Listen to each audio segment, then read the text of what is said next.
Now, before everyone gets all mad and stuff, we started recording before we even put the car in gear and all that stuff, and it's basically just recording the inner monologue, like when I talk to myself, because I actually do think, again, this may be naive, this may be drinking the purple Kool-Aid, but I do feel like this season could be extremely special for the Minnesota Vikings. And now, yes, I'm certainly a fan, and yes, I've said this before, but doesn't this year just feel different?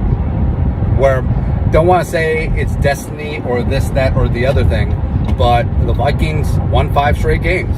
It's really hard to do in the National Football League, especially one-score games. So basically, any team can beat any team on a given Sunday. It's basically a coin flip. Maybe it's a 55-45. Maybe if it's a good team and a bad team, it's a 60-40, whatever. But as we've seen, weird stuff can happen. So the fact that the Vikings have been finding ways to win these close games when maybe they haven't before in previous years, it's just amazing. And that is contagious, man. And we've said, the Vikings locker room, like, they believe.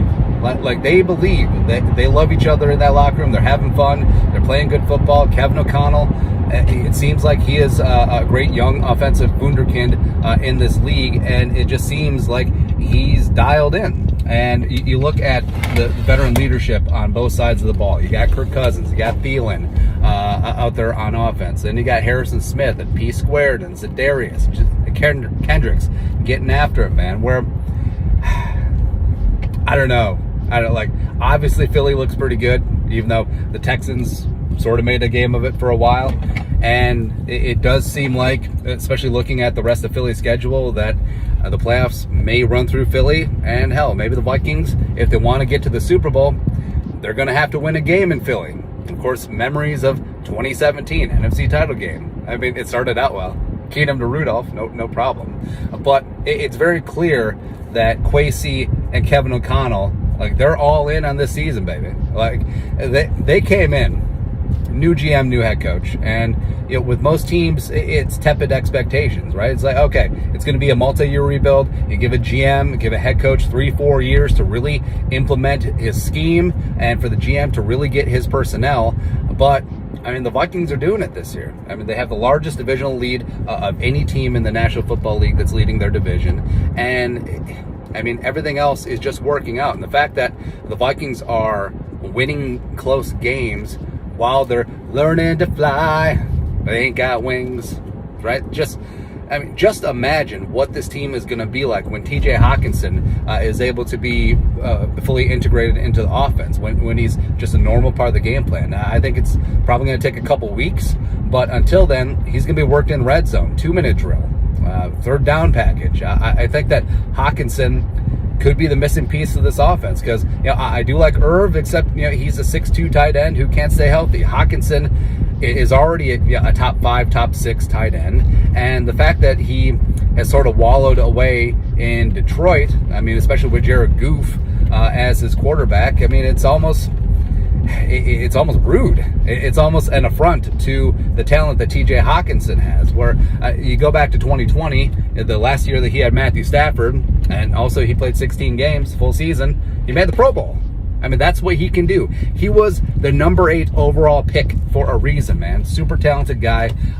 Also, huge catch radius, can block, can get after it in that regard. And also, I think he's going to open up the middle of the field, because you look at the Vikings passing game right now, it's not necessarily taking vertical shot. It's a lot of crossers, it's a lot of play action, it's a lot of misdirection, which is fantastic and certainly can get things done. But Hawkinson is going to be that guy down the middle, just completely opening things up down the seam. And also, you can play 2 tight ends with Hawkinson and Munt. You can have CJ Ham in the backfield, so you can run 12 or 22 or 21 personnel, and you can keep the other defense in their base package. So then, guess what? You got Hawkinson blazing down the seam against the linebacker, against a mismatched safety, which he's too big for, and also to a degree too fast for. So I think that, man, I mean, what a beautiful friggin' trade that was, where Kwesi was able to just wrestle Hawkinson away from a divisional rival for the difference between a second and a fourth and a third and a conditional fourth in 2024.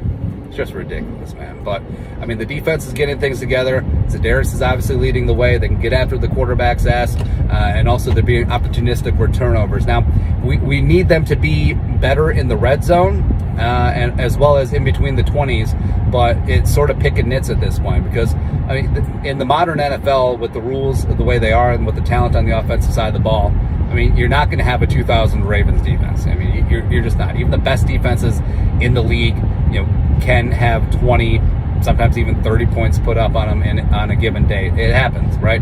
But just continue to be opportunistic on third down, and also taking the ball away. And as long as special teams keeps the Vikings, by the way, have the best starting and the best opposing starting field position in the league. A big part of that is the special teams. A big part of that is Ryan Wright. And this offense with Kevin O'Connell, I mean, they're still figuring things out. I mean, Dalvin, it was his first 100-yard game.